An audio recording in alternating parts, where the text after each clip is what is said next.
You think you know what happened to women captured in Viking raids. Quick violence, maybe slavery, then life as a concubine in some Norse hall. That's the sanitized version. The reality was surgical precision designed to break minds, not just bodies. What Viking warlords did to high-status captive women in the hours after successful raids wasn't random brutality. It was calculated psychological destruction that turned queens into hollow shells and noble daughters into walking warnings. The process had a name in Old Norse. They called it mind-breaking. And it worked. If you value documented Viking and Norse-era history like this, subscribe. It's the best way to support our work. Also comment from which city you're hearing this from. This script is researched and factual, using sources from the Anglo-Saxon Chronicle and Snorri Sturluson's accounts. Now back to the story. The targets were specific. Viking raiders didn't waste the mind-breaking process on peasant women or common slaves. They reserved it for captives whose destruction would send messages, abbesses who commanded respect, noble daughters whose families held power, queens whose humiliation would demoralize entire kingdoms. The psychological impact was the point.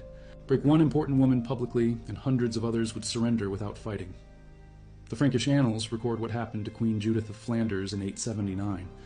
Her husband's forces had fallen to Guthrum's raiders near Ghent. Standard. Procedure would have been ransom negotiations or political marriage arrangements. Instead, the Norse chose demonstration. Judith was subjected to what chroniclers called the 3 nights of teaching. By the 4th morning, courtiers reported she no longer recognized her own name or responded to direct commands. The process began immediately after capture, while shock and terror were fresh. Timing was crucial. Wait too long and victims might develop psychological defenses. The first phase lasted exactly 12 hours and involved complete sensory control. Captive women were blindfolded with leather strips, their hands bound behind their backs, and placed in total darkness. No food, no water, no human contact except anonymous touches designed to disorient and terrify. Archaeological evidence from Repton's Viking camp shows specialized holding areas for this purpose. Excavations revealed underground chambers with drainage channels, soundproofing made from turf and timber, and iron rings set into stone walls at specific heights. These weren't crude prison pits. They were engineered psychological laboratories designed to maximize mental pressure while keeping victims physically intact. The sensory deprivation created predictable effects. Medical texts from the period describe symptoms, hallucinations, loss of time perception, desperate need for human interaction.